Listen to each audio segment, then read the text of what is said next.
నరసరావుపేట పట్టణం ఎస్ఎస్ఎన్ కళాశాలలో morning walk చేస్తున్న మైనేడి శ్రీనివాసరావు అనే వ్యక్తిపై గుర్తు తెలియని వ్యక్తి కత్తితో దాడి చేశాడు. మైనేడి శ్రీనివాసరావు నరసరావుపేట పట్టణంలోని భావన కళాశాల సెక్రటరీ అండ్ కరెస్పాండెంట్గా ఉన్నారు. గాయపడిన శ్రీనివాసరావు ప్రైవేటు హాస్పిటల్లో చికిత్స పొందుతున్నారు. దాడికి పాల్పడిన వ్యక్తి మంకీ క్యాప్ ధరించి చేతిలో కత్తి, పిస్టల్ ఉన్నట్లు ప్రత్యక్ష సాక్షులు తెలిపారు. పోలీసుల సమాచారం ప్రకారం దాడి చేసిన వ్యక్తి వెల్లటూరుకు చెందిన ఏడుకొండలుగా గుర్తించారు. తన దగ్గర ఉన్నది పిస్టల్ కాదని, లైటర్ అని తెలిపారు. గతంలో అదే కాలేజీలో చదివిన ఏడుకొండలు బంధువు ఆత్మహత్య చేసుకున్న నేపథ్యంలో కక్షతో దాడి చేశాడా అనే కోణంలో పోలీసులు విచారిస్తున్నట్లు సమాచారం.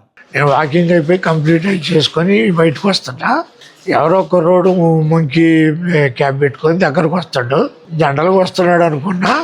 చూసేటప్పటికి చిన్న కత్తి తీసి అటాక్ ఇవ్వేటప్పటికి నేను పెనుగులాడా.